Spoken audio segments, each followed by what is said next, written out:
कहानी जूली की जुबानी। मैं अनाथ आश्रम के बाहर कुछ बच्चों के साथ बैठी हुई थी। मेरा मन आज बहुत खराब था। मैं उन बच्चों से बात कर रही थी, पर मुझे बेहद रोना आ रहा था।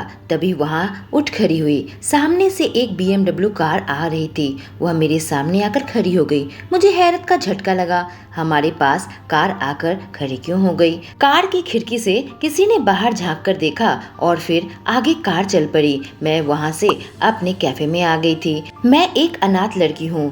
इसी अनाथ आश्रम में पढ़ी थी। जब मैं 8 साल की हुई तो लिली और साइमन ने मुझे अडॉप्ट किया था। 18 साल तक उन्होंने मुझे पढ़ाया लिखाया और उसके बाद अब मैं खुद के बल पर हूँ।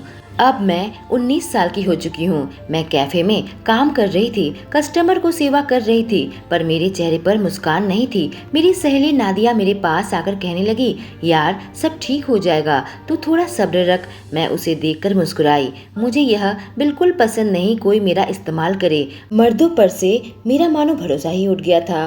काम करते करते अचानक कॉफ़ी हाउस में मेरे लिए कॉल आई। मैं बहुत हैरत में थी कि लैंडलाइन में मुझे कौन फ़ोन कर रहा है। मैं आकर बात करने लगी। उधर से जो बात सुनी मेरा चेहरा बिल्कुल लाल हो गया। मैंने फ़ोन रख दिया। तभी कॉफ़ी हाउस के मालिक ने कहा, तुम जा सकती हो। पर मैं तो मानो सांस लेना ही भूल गई थी। जो मैंने अपने कानों से सुन लिया था मुझे यकीन ही नहीं आ रहा था। कहानी डेविड की जुबानी।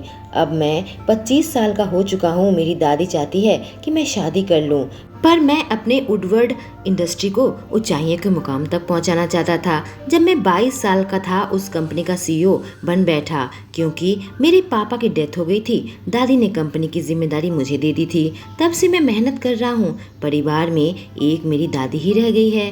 रात को दादी के पास डिनर करने गया तो मुझसे कहने लगी, बेटा मेरी उम्र हो गई है, अब वक्त आ गया है कि तुम हमारे विरासत के बारे में सोचो। हजारों लड़कियों से डेट कर चुके हो। मैं चाहती हूँ अब तुम सीरियस हो जाओ और किसी अच्छी लड़की से शादी कर लो, ताकि हमारी इंडस्ट्री को एक वारिस मिल सके और आगे वह जिम्मेदारी संभाल सके। अगर तुम्हारे पिता ने सही समय पर शादी नहीं की होती, तुम्हें पैदा नहीं किया होता, तो आज हमारी इंडस्ट्री का क्या हाल होता बताओ। मेरी उम्र हो गई है, इस उम्र में और चिंताएं मत बढ़ाओ। मैं अपनी दादी से बेहद प्यार करता था और सबसे बड़ी बात, वह कंपनी की लीड थी। उनकी बातों को मैं नहीं टाल सकता था। मैंने कहा, दादी मैं जल्द से जल्द एक अच्छी लड़की जरूर ढूंढ लूंगा, वादा करता हूँ। मेरी बात सुनकर दादी के चेहरे पर थोड़ी मुस्कुराहट आई, पर वह अभी भी टेंशन में थी। मैं वहाँ से निकलकर आ गया। मैं शादी नहीं करना चाहता था। मुझे औरतों से सख्त नफरत है। इसलिए मैंने सोचा एक ऐसी लड़की से शादी करूंगा जिसे मैं अपने पैरों तले दबाकर रख सकूं। बस वह मेरे घर पर ही रहेगी, मेरे बच्चे को जन्म देगी। उसके साथ कोई दिल का रिश्ता नहीं जोड़ने वाला था मैं। वजह यह थी कि लड़कियां वफादार नहीं होती, धोखेबाज होती हैं। उन्हें बस पैसों से मतलब रहता है। इसलिए मैं ऐसी लड़की से शादी करूंगा जिसके सर उठाने का मौका ही नहीं दूंगा। वह कोई रईस नहीं बल्कि गरीब होगी, क्योंकि रईस लड़कियां तो बस मेरी दौलत के लिए शादी करेंगी और दूसरे लड़कों के साथ अफेयर चलाएंगी। मैं काफ़ी परेशान था। ऐसी लड़की मिलेगी कहाँ? मैं अपने ऑफिस से वापस आ रहा था। करीब शाम के 5 बज रहे थे। मैं आज जल्दी से ही काम से लौट रहा था क्योंकि मैं काफ़ी टेंशन में था। अचानक मुझे अनाथ आश्रम के सामने एक लड़की नजर आई। 3-4 अनाथ बच्चों के साथ बैठी हुई थी। चेहरे पर एक अजीब सी उदासी नजर आई, लेकिन मेरे दिल में जाने क्या ख्याल आया। उसी के सामने कार रोक दिया, उसे थोड़ी देर देखा और अपने मोबाइल में उसकी एक तस्वीर ले ली। फिर वहाँ से आगे निकल गया। अपने असिस्टेंट दीपक को मैंने वह तस्वीर भेज दी। मैंने कहा, यह लड़की गवर्नमेंट फॉस्टर केयर के बाहर बैठी हुई थी, मुझे इसकी सारी डिटेल्स चाहिए। मेरी आवाज़ में जो गुस्सा था वह सुनकर कहा, इस लड़की से कुछ गुस्ताखी हो गई है क्या सर? अगर आप कहें तो हम इस लड़की से निपट लेंगे। मैंने कहा, नहीं, मुझे यह लड़की एक खास वजह से चाहिए। तुम उससे कांटेक्ट करोगे और मेरी यह बात उसे बताओगे। मेरी बात सुनकर दीपक बेहद चौंक गया था। कहा, काम हो जाएगा सर। मेरे मुंह से अगर कोई बात निकल जाए तो वह बात मैं पूरी करके रहता हूँ। मेरा पूरा स्टाफ मेरे नाम से थर थर कांपता है। सब मुझे डेविल कहते हैं जबकि मेरा नाम डेविड है। आज फ्राइडे नाइट था, मैं रात भर घर पर था। अगले दिन छुट्टी थी और शाम को मुझे एक खास काम करना था। शनिवार का दिन मैं काफी आराम करते हुए गुजारा। शाम होते ही मैं अपनी बुगेटी लेकर पार्क के सामने पहुंच गया था। तभी मेरी नजर एक गाड़ी पर पड़ी, शायद वैगन आर थी, वह भी टैक्सी। वहां से वह लड़की उतरी, सर से पांव तक देखा, आम कपड़ों में थी, ब्रांड का जैसे कोई इसे सेंसी न हो या इसके पास पैसे न हो कि अच्छे ब्रांड के कपड़े खरीद सके। तभी उसकी नज़र मेरी बुगाटी पर पड़ी, उसकी आंखें बड़ी बड़ी हो गई। मैं अपने ड्राइवर को उसके पास भेजा। ड्राइवर उसके पास न जाने क्या कहा, वह आने लगी थी। जैसे ही ड्राइवर ने मेरे बगल वाली पीछे की सीट का दरवाजा उसके लिए खोला, एक पल के लिए मुझे देखकर बिल्कुल डर गई। एक कदम पीछे ले लिया। मुझे एहसास हुआ कि मैं उसे बहुत गुस्से से घूर रहा हूँ। मैंने अपनी आंखें बंद कर ली, अपने आप को शांत करने की कोशिश करने लगा। फिर आंखें खोलकर कहा, अंदर आकर बैठ जाओ। पूरी शाम बाहर खड़े होने का इरादा है क्या? वो बेहद घबराती हुई कार के अंदर आकर बैठ गई। उसे देखकर मेरे मन में कुटिल मुस्कान आ गई। मुझे जैसा शिकार चाहिए था वह ऐसी ही लग रही थी, डरपोक। मेरे लिए परफेक्ट है। मेरे चेहरे पर डेविल मुस्कान देकर उसने अपनी आंखें बंद कर ली थी। डर के मारे मानो कांप रही हो। कहानी जूली की जुबानी। वह फोन कॉल पाकर मैं बहुत डर गई थी। रात भर मैं अपने घर पर कांप रही थी, जैसे कि मानो मैं सांस नहीं ले पा रही थी। वुडवर्ड कंपनी का सीईओ मुझसे मिलना चाहता था। कल शाम 5 बजे पार्क में बुलाया था। अगर मैं उसकी बात नहीं मानी तो मेरी जिंदगी को नरक बना देगा। मेरी नौकरी चली जाएगी और यह छत भी। डरी सहमी सी मैं उस जगह पर पहुंच गई थी। सामने देखा वो अपनी महंगी कार में थे और मैं अपनी सस्ती सी कार में आई थी। मेरे पास इतने पैसे नहीं थे कि बेफिजूल खर्च कर सकूं।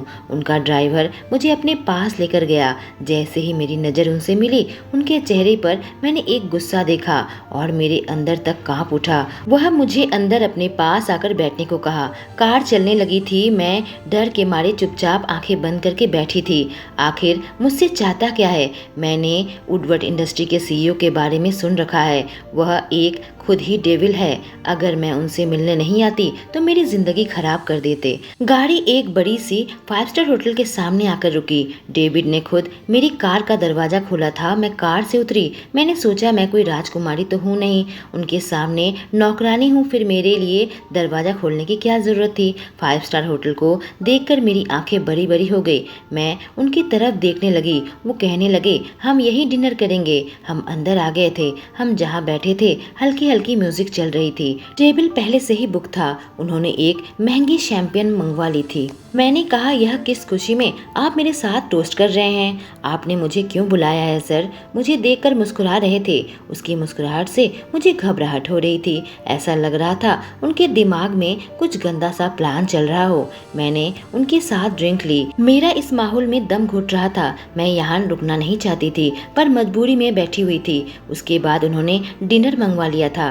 डिनर करने के बाद मैंने दोबारा पूछा, सर आपने बताया नहीं, मुझसे क्या काम है? उसने कहा, मेरे साथ डांस करोगी? इस बात से और झटका लगा मुझे। मैं उन्हें सर से पांव तक देखने लगी। बेहद ही महंगे कपड़े पहने हुए थे। उनके बदन से कमाल की खुशबू आ रही थी। चेहरा बिल्कुल शार्प था, देखने में बेहद ही हैंडसम। वही मैं एक मामूली कपड़ों में थी, एक ब्लू जीन्स और एक रेड टॉप पहनी हुई थी। कहानी डेविड की जुबानी। मैं उसकी आंखों में देख रहा था। जैसे ही डांस के लिए कहा वह घबरा गई। वह तब से घबराई हुई थी जैसे कि इस जगह में कंफर्टेबल ना हो। वह मुझसे वजह जानना चाहती थी कि मैं उसे क्यों बुलाया, पर मैं यह वजह बताकर उसके चेहरे का रिएक्शन देखना चाहता था। मैं डांस के लिए उसका हाथ मांगा। मुझसे डांस करने लगी। उसे परेशान करने में मुझे मजा आ रहा था। इसी वजह से मैं उसे डांस करने के लिए कहा था। मैं उसे समझाना चाहता था कि वो मेरे सामने कुछ भी नहीं है। डांस करते हुए मैंने उसके कानों में कहा, तैयार हो जाओ, तुम्हें मुझसे शादी करनी है। मैं तुम्हें अपनी दुल्हन के रूप में चुना है। यह सुनते ही उसकी आंखें बड़ी बड़ी हो गई। वह मुझे थोड़ी पीछे हट गई। ऐसा लगा उसे बहुत बड़ा झटका लगा। अपने कानों से यकीन नहीं कर पा रही थी। शायद मैं यह किसी भी लड़की से कहूँ तो वह नाचने लगेगी। मैं एक बिलियनियर हूँ और मुझसे शादी के लिए और नज़र भर देखने के लिए लड़कियाँ मरती रहती हैं, पर यह लड़की, इसका रिएक्शन देखकर मुझे मन ही मन बहुत हंसी आ रही थी। इस दुनिया दुनिया में ऐसी लड़की है जो मुझसे शादी के नाम पर इतना डर रही है। फिर उसके बाद उसने जो किया मुझे हैरत में डाल दिया। वह मुझसे दूर हटने लगी, अचानक पीछे मुड़कर वे भागने लगी। एक पल तो मुझे समझ नहीं आया कि हुआ क्या, लेकिन अगले ही पल मैं उसके पीछे पीछे दौड़ने लगा। क्या इसे इतना बड़ा झटका लग गया कि वह भागने लगी। वह सड़कों पर आ गई थी। जब मैं उसके पास पहुंचा वो बुरी तरीके से कांप रही थी। ऐसा लगा उसे पैनिक अटैक आया हो। मैं उसकी तरफ देखा, वो मेरे पास आ गई। ऐसा लगा मानो ऐसा कह रही हो कि मुझे शांत कीजिए। मैं एक पल देर न करके उसे अपनी बाहों से लगा लिया, उसके पीठ में हाथ फेरने लगा, कहने लगा, शांत हो जाओ जूली, शांत हो जाओ, सब ठीक हो जाएगा। तुम्हें मुझसे डरने की ज़रूरत नहीं है। मैं तुम्हें कानूनन अपनी पत्नी बनाऊंगा। तुम्हें मुझसे कोई खतरा नहीं है, शांत हो जाओ। गहरी सांस लेने लगी। उसके बाद उसने कहा, आई एम सॉरी, मैंने आपका डिनर खराब कर दिया। खराब तो उसने कर दिया था, मुझे गुस्सा भी आ रहा था। जिस तरह से वो भागी थी, आसपास के लोग मुझे देख रहे थे। यह मेरा खुद का होटल है। जो मेरी इंसल्ट हुई उसकी वजह से उसके लिए मुझे गुस्सा आ रहा था, पर मैं उसे अंदर ही अंदर पी रहा था, क्योंकि उसकी तरफ गुस्से से देखता तो वो और घबरा जाती। उसने कहा, मुझे यह जगह पसंद नहीं, आप मेरी जगह पर चलेंगे तो हम खुलकर बात कर सकते हैं। यह बात सुनकर मेरे चेहरे पर अपने आप ही मुस्कुराहट आ गई। वह मुझसे बात करना चाहती थी। मैंने अपने ड्राइवर को बुलाने के लिए फ़ोन उठाया। उसने कहा, मैं कैब बुक करती हूँ, आप मेरे ऊपर भरोसा रखें। थोड़ी देर में एक मामूली सी वैगन आर बुला ली थी। उसे देखकर मेरी आंखें बड़ी बड़ी हो गई। इस कार में मैं बैठूंगा, अगर कोई देख लेगा तो मेरा इंसल्ट हो जाएगा। फिर उसने मेरा हाथ पकड़ लिया। एक पल के लिए मुझे जाने क्या हुआ, मैं उसके साथ कार में आकर बैठ गया। कार चलती हुई शहर से बाहर पहुंच चुकी थी। एक सुनसान जगह पर मुझे कहाँ लेकर आई है। मैं उसके साथ उतरा तो देखा सामने खुला समंदर था। मैंने उसके हाथों को पकड़ लिया। वो बहुत ही खूबसूरत हवा बह रही थी। जाने इस तरह से बीच में मैं कब घुमा हूँ, वह भी किसी लड़की के साथ। लड़कियां तो मेरे साथ महंगे महंगे जगह पर जाना पसंद ही करती हैं। अभी अभी मेरा सोनिया के साथ ब्रेकअप हुआ है। हमारा 1 साल का रिश्ता था। मैं उससे शादी के बारे में सोच रहा था, लेकिन जब मुझे पता चला वो मेरे पीछे दूसरे लड़के के साथ सो रही है, मेरा दिल टूट गया। मुझे इतना बड़ा धोखा दिया। बाद में माफी मांगने की उसने बहुत कोशिश की थी। कहा था मैं नशे में थी, मुझसे गलती हो गई, पर उसने मेरी पीठ पर छुरा मारा था। उस पर से मेरा भरोसा उठ गया था और आज इस लड़की के साथ यहाँ घूम रहा हूँ, जिसके बारे में मैं ज्यादा कुछ जानता भी नहीं, बस उसे एक नजर भर देखा था। उसने कहा, मुझे यह जगह बहुत पसंद है। उसकी बातों से मैं अपने ध्यान से बाहर आया। मेरी तरफ देखने लगी, कहने लगी, आप तो इतने बड़े कंपनी के सीईओ हो, बिलियनियर हो, लेकिन शायद आप मेरे बारे में नहीं जानते। मैं बेहद ही गरीब लड़की हूँ, अनाथ हूँ। अनाथ आश्रम में 8 साल तक गुजारी, वहाँ से अडॉप्ट हुई थी। 18 साल होते ना होते अब मैं अपने बलबूते पर हूँ। कैफे में काम करती हूँ, अनाथ आश्रम में बच्चों को पढ़ाती हूँ। हम दोनों का कोई मेल नहीं, इसलिए शादी का ख्याल आप दिमाग से निकाल दें। मैंने उसकी ओर देखा, उसके गालों को हल्का सा टच किया। मेरी इस हरकत से वह हल्का सा पीछे हट गई। मैंने कहा, शादी के बाद तुम मुझे खिलाओगी या मैं तुम्हें? वह कुछ बोलने ही जा रही थी। मैंने कहा, इससे मुझे फर्क नहीं पड़ता कि तुम क्या हो। हाँ, मुझे इससे फर्क पड़ता है कि मुझे क्या चाहिए वह तुम्हें मुझे देना पड़ेगा। तुम्हें मुझे एक वारिस देनी पड़ेगी। अगर दे सकती हो तुम, मुझे इससे कोई फर्क नहीं पड़ता कि तुम गरीब हो। हाँ, मुझसे शादी के बाद तुम कोई काम नहीं कर सकती। मैं नहीं चाहता मेरी पत्नी कैफे में काम करे। उसने कहा, पर मैं अनाथ बच्चों को पढ़ाती हूँ, इसके मुझे ज्यादा पैसे नहीं मिलते। पैसों के लिए काम नहीं करती मैं। एक पल के लिए मैंने उसे अपने करीब खींच लिया, उसके गालों में हाथ रखकर हल्का दबाया। मेरी नजरें उसकी आंखों में थी। मैंने कहा, तुम अनाथ बच्चों को पढ़ा सकती हो, मुझे कोई आपत्ति नहीं। तुम चाहो तो कोई भी नेक काम कर सकती हो। मैं रास्ते में नहीं आऊंगा। तुम मेरी पत्नी बनकर रहोगी। तुम्हारी पहली जिम्मेदारी मेरे प्रति होगी। जब मैं घर आऊंगा, मैं चाहता हूँ तुम मेरा इंतजार करो और मेरे बच्चों को पूरा समय दो। मैं ऐसी माँ नहीं चाहता जो अपनी खुद की मौज मस्ती में रह जाए और मेरा बच्चा नौकरानियों के हाथों बड़ा हो। उसने मानो मेरी बात को अनसुना कर कहा, चलिए ना, अपने पाँव समुद्र के पानी में भिगोते हैं। मैं हैरत से उसकी ओर देख रहा था। मैं ब्रांडेड पैंट पहना हुआ था। उसने तुरंत अपने शूज खोले, अपने जीन्स को मोड़ लिया। उसका देखा देखी मैंने भी उसकी कॉपी किया और फिर हम खाली पैर समुंदर के हल्के पानी में चलने लगे थे।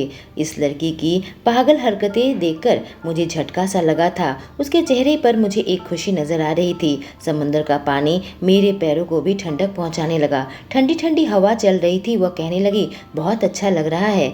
मैंने कहा, हमें ठंड लग जाएगी यूं ज्यादा देर तक रुक गए तो। आज के लिए काफी हुआ, चलो चलते हैं। वो मेरी तरफ देखने लगी जैसे कि मुझसे रिक्वेस्ट करना चाहती हो और थोड़ी देर रुकने को। मुझे उसकी एक्सप्रेशन काफी क्यूट सी लगी। जाने कितने दिनों बाद मैं समंदर में आया था, वह भी इस लड़की की वजह से जिसे 5 स्टार होटल पसंद नहीं। मैंने कहा, कल क्या कर रही हो? उसने कहा, कल शाम को मुझे कैफे में काम करना है, सुबह मैं फ्री हूँ।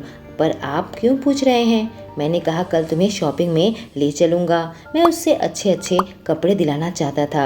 मेरे साथ रहेगी तो कम से कम मैं नहीं चाहता इतने सस्ते कपड़े पहने। इस बात से उसकी आंखें बड़ी बड़ी हो गई, शायद किसी सोच में पड़ गई। फिर कहने लगी, सर मेरी अभी सैलरी तक नहीं हुई है। अगर आप अपने लिए कुछ लेना चाहते हैं तो मैं मदद करने को तैयार हूँ, पर मुझे ज़्यादा नॉलेज नहीं है ब्रांडेड कपड़ों के मामले में।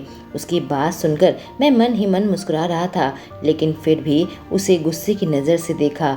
मेरी नजर उसके आंखों से मिलते ही वह अंदर से डर गई। मैंने कहा, मेरा नाम डेविड है, तुमने मुझे सर कहने की जरूरत नहीं है। मेरे लिए तुम काम नहीं करती, और दूसरी बात यह है कि मैं तुम्हें शॉपिंग करवाने ले जा रहा हूँ। पैसे के बारे में तुम्हें फिक्र करने की जरूरत नहीं है। उसने कहा, पर मैं आपके पैसे से शॉपिंग क्यों करूँगी? मेरे पास जितना है काफी है। मैं उसके हाथ पकड़ लिया। गुस्से से उसकी आंखों में घूरता हुआ कहा, तुम्हें मेरे रंग में ढलना होगा। तुम मेरी होने वाली पत्नी हो। एक पल के लिए शॉक्ड वहीं खड़ी रही, कुछ बोलने जा रही थी, पर उसकी आवाज मानो बंद हो गई थी। मेरे सामने लोगों का ऐसा ही हाल होता है, किसी के मुंह से आवाज नहीं निकल पाती। उन्हें पता है मैं क्या चीज हूँ। मैंने पहले ही ड्राइवर को अपनी लोकेशन भेज दी थी। उससे कहा, चलो अब तुम्हारा खेल बहुत हो गया, अपने गाड़ी से चलेंगे। उसका चेहरा देखकर ऐसा लग रहा था अभी रो पड़ेगी। एक पल के लिए मुझे बुरा भी लग रहा था। लड़की औरों से अलग है, बहुत ही मासूम है। किसी और लड़की से अगर शॉपिंग करवाने की बात किया होता तो खुशी से नाच उठती, पर यह लड़की यह सुनकर परेशान हो गई। मैंने उसके घर का पता पूछकर वहां ले आया। कार से उतरने से पहले उसने अपने हाथ की अंगूठी खोलकर मुझे देने लगी। मैं उसे देखने लगा। उसने कहा, मैं नहीं चाहती आपका मेरी वजह से फिजूल खर्च हो जाए। इसके अलावा मेरे पास कुछ नहीं देने को। मैंने देखा एक मामूली सी सोने की अंगूठी थी। मुझे क्या हो गया था पता नहीं, मैं अंगूठी उससे ले ली। मेरी तरफ देखकर एक हल्की सी मुस्कान दी और उसके गालों को चूमकर गुड नाइट कहा। मेरी तरफ देखने लगी। हम दोनों के होंठ बेहद करीब थे। उसकी नज़र मेरी आंखों पर था, पर मेरी नज़रें उसके होंठों पर थी। एक गहरी सांस लेकर उसने कहा, गुड नाइट डेविड। फिर कार से उतरकर मेरे सामने से चली गई। कहानी जूली की जुबानी। 11 बजते ही कार मेरे दरवाजे पर थी। मैंने उसे देखकर अपनी आंखें झपकाई और फिर डेविड के कार पर आकर बैठ गई। मैं समझ चुकी थी मेरी जिंदगी की कहानी अब यही लिखने वाला है। मेरे पास बचने का कोई उपाय नहीं था, पर मुझे मर्दों पर जरा भी यकीन नहीं था। अभी अभी मेरा दिल बुरी तरीके से टूटा था। मैं उसके साथ कार पर बैठी हुई थी, चुपचाप थी। अचानक मेरा फोन बजने लगा। स्क्रीन पर जो नाम आया उसे देखकर मैं बुरी तरीके से घबरा गई। मेरा चेहरा लाल हो गया। सामने बैठे डेविड की नज़र मेरे फ़ोन के स्क्रीन पर थी। उसने इशारे से कहा, फ़ोन उठा लो। मैं फ़ोन उठाकर कहा, क्या चाहते हो मुझसे? उसने कहा, मैं तुमसे माफ़ी मांगना चाहता हूँ। मैंने कहा, देखो दानिश, मैं बिजी हूँ, दोबारा मुझे फ़ोन मत करना। कहकर मैंने फ़ोन काट दिया। मैंने देखा डेविड के चेहरे में एक गुस्सा तुरंत आ गया था। मैं गहरी सांस लेने लगी, अपने आप को नॉर्मल बनाने की कोशिश करने लगी। हम शॉपिंग मॉल आ गए थे। मॉल में आकर ही एक लड़की ने तुरंत डेविड का स्वागत किया। उसने कहा, इस लड़की का गेटअप चेंज कर दो, इसे अच्छे से कपड़े दिखाओ। उसने एक एक करके मुझे कपड़े दिखाए। मैं ट्रायल रूम में पहन कर आती, फिर डेविड उसे अप्रूव करता। लड़की ने पूछा, डेविड से कब से डेट कर रही हो? तुम्हारी तो किस्मत खुल जाएगी। मैंने बस उसे फीकी मुस्कान दी। वह सारे कपड़े महंगे महंगे थे, मेरी अंगूठी से काफ़ी महंगी थी। ढेर सारी शॉपिंग करने के बाद डेविड मुझे एक ज्वेलरी स्टोर में लेकर आया। उसने अंगूठी दिखाने को कहा। काफी सारे अंगूठी देखने के बाद उसने सबसे महंगी अंगूठी पसंद की। मैं उसकी तरफ देख रही थी। उसने अंगूठी लेकर मुझे पहना दी। मैं कुछ बोल नहीं पा रही थी। मेरे मुंह से जैसे आवाज नहीं निकल रही थी। पूरी शॉपिंग खत्म करने के बाद मैंने कहा, मुझे कैफे जाना होगा। यह कपड़े आप अपने साथ रख लीजिए और यह अंगूठी भी, यह मैं आपसे नहीं ले सकती। कहकर मैंने सारी चीज उसके हवाले कर दी। डेविड कहा, क्यों नहीं ले सकती? और तुमने मेरी पहनाई हुई अंगूठी उतार कैसे दी? मैंने कहा कि आपके पास ज़्यादा सेफ रहेगी। मेरे घर पर यह सेफ नहीं रहेगी। मैं पीजी में रहती हूँ। मैं नहीं चाहती यह सब गुम हो जाए। मेरे लिए बेशकीमती गिफ्ट है जो किसी ने मुझे दिया है। वह मुझे स्तब्ध होकर देख रहा था। फिर अपने आंखें बंद की, कहा ठीक है। फिर मुझे उसने कैफे में ड्रॉप कर दिया। आज संडे था, पर मेरे हफ्ते में सिर्फ शनिवार ही छुट्टी होती है। बाकी दिन मुझे यहाँ काम करना पड़ता है और आज तो खचाखच भीड़ होगी। यहाँ पर मैं काफी परेशान थी। नादिया मेरे पास आ गई, मुझसे पूछा क्या बात है। वह मेरी अच्छी दोस्त थी। मैंने उसे सारी बातें बता दी। वह हैरत से मेरी ओर देखने लगी। थोड़ी देर बाद वहाँ एक टेबल पर कस्टमर को देखकर मैं हैरत में पड़ गई। नादिया को उस टेबल पर भेज दिया। उससे बात कर रही थी। जाने क्या बात हुई। नादिया मेरे पास आ गई, कहने लगी, वह तुम्हें बुला रहे हैं, तुम उन्हें सर्व करो। मैं उनके पास चली गई। सामने डेविड बैठे हुए थे। उसके साथ एक और आदमी था। उसने कहा, यह मेरा दोस्त है मार्क। मैंने कहा, हेलो मार्क, आप दोनों क्या लेना पसंद करेंगे? उन दोनों ने कॉफी ऑर्डर कर दी थी। जब मैं कॉफी देने आई, मार्क ने पूछा, वह लड़की कौन है? मैंने कहा, वो मेरी फ्रेंड नादिया है। उसने कहा, उसे भी बुलाओ। मैं नादिया को इशारा किया तो वह भी मेरे पास आ गई। कहा, तुम दोनों बैठ जाओ। नादिया कहने लगी, सर हम यहाँ ड्यूटी पर है, नहीं बैठ सकते। अब डेविड ने आंखें छोटी कर ली। कहा, जैसा कह रहा है वैसा ही करो, वरना तुम्हारे कैफे को मैं खरीद कर बंद करवा दूंगा। नादिया को जैसे झटका लगा, मेरी ओर देखने लगी। मैंने उसे कहा, बैठो। मार्क कहा, तुम दोनों लड़कियां आज क्या कर रही हो? मैंने कहा, हमारे यहाँ 8 बजे तक ड्यूटी है। डेविड ने कहा, 8 बजे तैयार रहना, तुम्हें लेने आऊंगा। कहानी डेविड की जुबानी। अपने दोस्त मार्क के साथ मैं कैफे में आ गया था। मैंने देखा जूली कस्टमर को सर्व कर रही थी। मुझे गुस्सा आ रहा था। डेविड की होने वाली पत्नी यह काम क्यों करेगी? मार्क मुझे शांत किया। उसकी नज़र उसकी सहेली नादिया पर थी। मार्क मेरा बेस्ट फ्रेंड है। वह एक बहुत बड़ा लॉयर है। अपने पापा के साथ लॉ फर्म में काम करता है। मेरी कंपनी की तरफ से केस वही हैंडल करता है। नादिया और जूली को हम अपने साथ आज ले जाने वाले थे। मैं अपने घर पर एक छोटी सी डिनर पार्टी ऑर्गेनाइज करने वाला था। दोनों लड़कियां चुपचाप 8 बजे हमारे पास आ गई थी। नादिया मार्क के साथ उसकी कार में बैठ गई थी और जूली मेरे साथ। मैं जूली को जितना देखता हूँ उतना हैरत में पड़ जाता हूँ। कोई लड़की जिससे एक बिलियनियर शादी करना चाहता है, वह साथ में आसमान में होगी। पर मेरे दिए हुए सारे तोहफे उसने मुझे ही सौंप दिए थे, अजीब सा बहाना बनाकर, जबकि उसकी दी हुई रिंग अभी मेरे पास थी। मैं अपने पर्स में रखता हूँ बेहद संभाल के, जैसे कि जिंदगी का सबसे महंगा तोहफा हो मेरे लिए। कभी कभी उसे चूम लेता हूँ। यह सोचकर मैं मन ही मन मुस्कुराने लगा। तभी जूली मेरी ओर देखने लगी और मैं हल्के से उसका हाथ पकड़ लिया। ऐसा लगने लगा मेरे पूरे जिस्म में करंट सा दौड़ रहा हो। उसके होंठ बेहद खूबसूरत लग रहे थे। मैं खुद पर काबू नहीं रख पा रहा था। जब तक कार से उतरकर अपने घर पहुंचा, मुझे हैरत का झटका लगा। मैंने देखा मार्क और नादिया एक दूसरे को किस कर रहे थे। इतनी जल्दी उसने नादिया को पटा भी लिया। मैं जूली की ओर देखने लगा। मेरी आंखों में हसरतें थी, पर उसकी आंखें देखकर मैं उसके करीब नहीं गया। उसकी आंखें मुझे उसके करीब जाने से रोकती थी। कपड़े चेंज करने के बहाने मैं अपने कमरे में आ गया। मैंने अपने असिस्टेंट दीपक को फ़ोन किया। कहा, जूली के बारे में सारी इन्फॉर्मेशन निकालो। साथ ही मुझे वह लड़का दानिश के बारे में सारी जानकारी चाहिए। मुझे ऐसा लगने लगा था कि दानिश उसका बॉयफ्रेंड होगा। नीचे आकर देखा मार्क और नादिया अपने आप में ही खोए हुए थे। इसलिए मैंने जूली को अपने पास बुला लिया। कहने लगा, हम दोनों शादी करने वाले हैं। मैं तुम्हारे बारे में सब कुछ जानना चाहता हूँ। उसके बारे में तो मुझे पता था, पर मैं जानना चाहता था उसका कोई बॉयफ्रेंड है या नहीं। वह अपने बारे में बताने लगी। मैंने अचानक से पूछा, यह दानिश कौन है, तुम्हारा आशिक? यह सुनकर उसका चेहरा फीका पड़ गया। उसने कहा, मैं उससे नफरत करती हूँ। उसने मुझे धोखा दिया। उसने मेरा इस्तेमाल किया मेरी सहेली विनीता तक पहुंचने के लिए। मेरी सहेली विनीता उसे भाव नहीं देती थी, पर उस तक पहुंचने के लिए उसने मुझसे प्यार का झूठा नाटक किया। मुझसे कभी अकेले नहीं मिलता था, बल्कि हमेशा कहता था, मुझसे ज्यादा विनीता से बात करता था। धीरे धीरे उसने उसे पटा लिया। जब मुझे पता चला दोनों साथ में हैं, मेरा दिल बिल्कुल टूट चुका था। जूली की बात सुनकर मेरा सीना फटने लगा। मैं जानना चाहता था दानिश ने उसे कभी हाथ लगाया या नहीं। आखिर कितना गहरा रिश्ता था दोनों के बीच में। मैं सब कुछ जानना चाहता था, पर मैं उससे पूछ नहीं सकता था।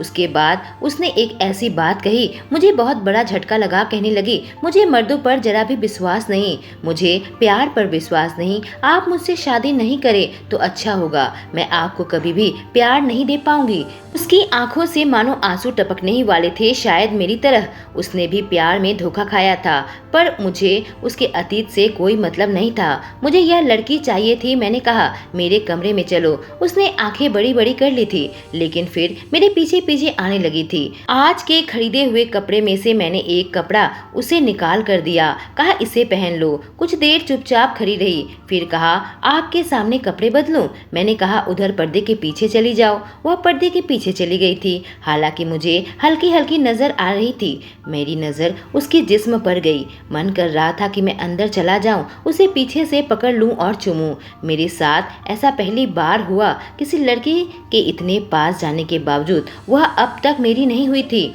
जबकि मैंने उससे कह दिया था उससे शादी करूंगा।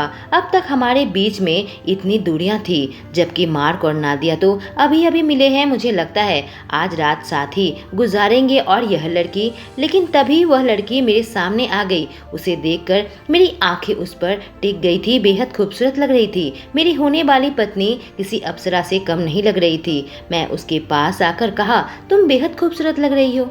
यह सुनकर उसका चेहरा लाल हो गया। जैसे ही मैंने उसके हाथों को पकड़ा, वह बिल्कुल घबराने लगी। मुझे नहीं लगता कि यह लड़की किसी के साथ कभी कोई रिश्ता बनाया होगा, तभी इतना घबराती है। उसके गालों को चूम लिया। चाहे मैं कितना भी बड़ा बिलियनियर क्यों ना हो, चाहे दुनिया मेरे नाम से कांपती हो, उसके होठों को चूमने की हिम्मत मेरे अंदर नहीं थी।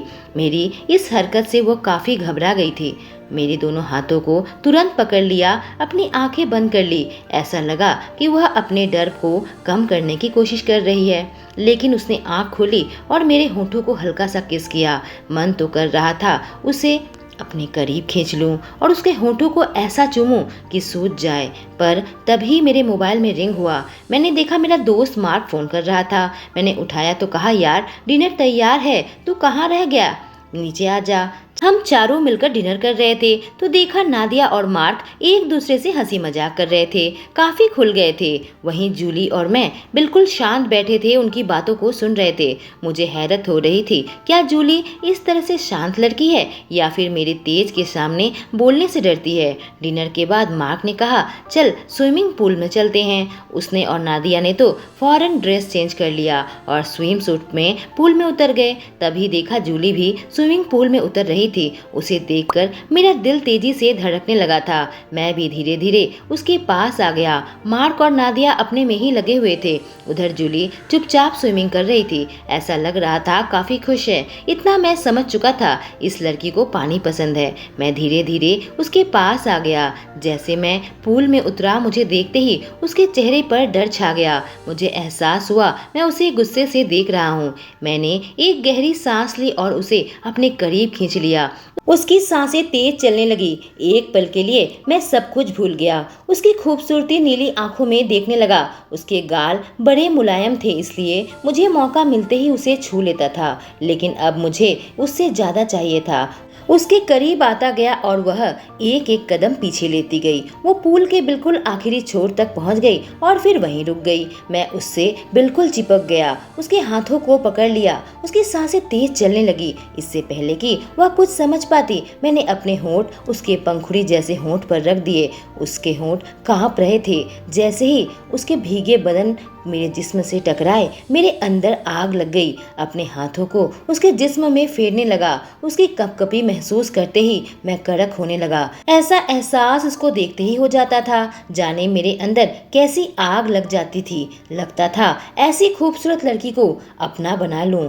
उसकी आंखें मुझे ऐसा करने से रोकती थी। उसके नाजुक शरीर को मैं तार तार नहीं कर सकता जब तक वह खुद ब खुद अपने आप को मेरे हवाले न कर दे। मेरे किस गहरी होती चली गई, उस पर पकड़ मजबूत होती चली गई। उसके होठों को ऐसे चूसने लगा जैसे कि उसके अंदर समा जाना चाहता हूँ, और एक पल भी मैं उसके साथ ऐसा लगा रहा तो मैं बिल्कुल बेकाबू हो जाऊंगा और कुछ ऐसा कर गुजरूंगा जिसके लिए बाद में मुझे अफसोस रहेगा। एक झटके से मैंने उसे अपने से पीछे कर दिया। स्विमिंग पूल से निकलकर मैं अंदर कपड़े चेंज करने आ गया और वहीं खड़ी खड़ी मुझे देखती रही। तभी मेरी मोबाइल में मेरी दादी का कॉल आया। उनसे बात करके मेरे पसीने छूटने लगे थे। मैं जूली से अलग नहीं हो सकता था। मुझे उससे कोई दूर नहीं कर सकता, कोई भी ताकत नहीं, जब तक मैं उसे एक बार पूरी तरीके से हासिल न कर लूं। हमारे बीच में ये दीवार नहीं आने दूंगा जब तक मैं अपने अंदर की हवस न मिटा लूं। मुझे उससे मोहब्बत नहीं है, मैं अपने आप को समझाने लगा। यह पल भर का अट्रैक्शन है जो खत्म हो जाएगा। मुझे तो बस एक गुलाम चाहिए, एक गुलाम पत्नी। फिर मैं कुटिल मुस्कान देने लगा। क्या डेविड और जूली शादी के बंधन में बंध पाएंगे? क्या उनके दिल में लगे पुराने जख्म उन्हें एक दूसरे के करीब भी आने देंगे? क्या उनमें कभी मोहब्बत हो पाएगी, या ये दो दिल हमेशा के लिए एक दूसरे से जुदा हो जाएंगे? मासूम जूली की किस्मत में क्या लिखा हुआ है? क्या चाल चलने वाला है डेविड? जानने के लिए कहानी का दूसरा भाग जरूर सुने। ऐसी स्टोरी और सुनना चाहते हैं तो चैनल को जरूर सब्सक्राइब करें। Thank you.